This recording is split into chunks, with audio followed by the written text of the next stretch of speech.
ছাত্র আন্দোলনের ফসল গণ-অভ্যুত্থানের ১ মাস পূর্তি আজ। ক্রীড়াঙ্গনে যা রেশ ছিল স্পষ্ট।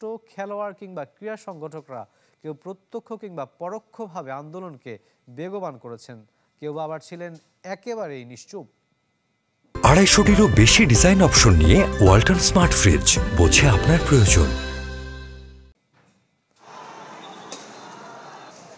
আসছে ফাল্গুনে আমরা কিন্তু দ্বিগুণ হব।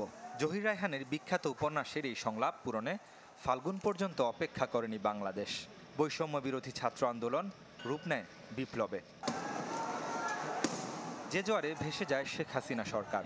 ৫ আগস্টকে যে নামেই ডাকুক, জন্ম নতুন বাংলাদেশের, যেখানে ক্রীড়াঙ্গনের ভূমিকা খাটো করে দেখার উপায় নেই।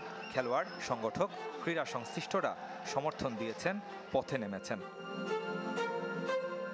সূত্রপাত ১৬ জুলাই থেকে।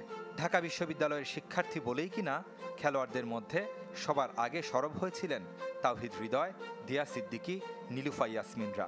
তাদের সাথে যোগ দেন শরীফুল ইসলাম, মিতুল মারমার মতো তারকারা। পরদিন একে একে নীরবতা ভেঙেছেন তাসকিন আহমেদ, নাঈম হাসান, মেহেদি মিরাজ, তানজিদ তামিম, রুমানা আহমেদরা। জাহাঙ্গীরনগর বিশ্ববিদ্যালয়ের সাবেক হিসেবে সামাজিক যোগাযোগ মাধ্যমে নির্যাতিত শিক্ষার্থীদের পাশে দাঁড়ান মুশফিকুর রহিম।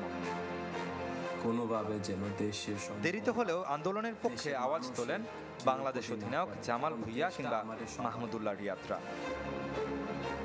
মাশরাফি বিন মুর্তজা, সাকিব আল হাসান, তামিম ইকবালদের মতো আইকন ক্রিকেটারদের আশ্চর্য নীরবতায় ক্ষুব্ধ ছিল দেশবাসী। রাজনৈতিক রোষানলে নড়াইলে মাশরাফির বাড়িও পুড়িয়ে দেয় দুর্বৃত্তরা। ভিনদেশি হয়েও জুলাই বিপ্লবে সমর্থন দেন বাংলাদেশের সাবেক pace bowling coach Allan Donald. Abu সাইদকে সুপারম্যানের সাথে তুলনা করেন এই দক্ষিণ আফ্রিকার কিংবদন্তি।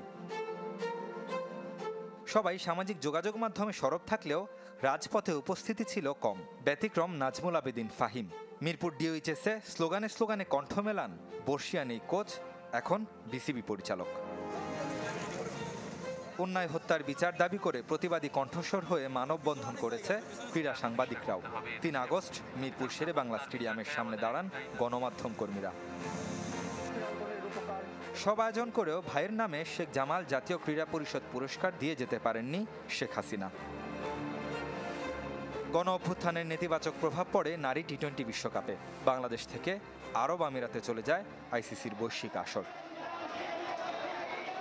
বড় অর্জনের কাছে এই ছোট্ট ত্যাগ কিছুই না। গণ অভ্যুত্থান দেখিয়েছে বাংলাদেশের মানুষের ঐক্য, সাহস। রেদওয়ান শুয়েব, চ্যানেল 24।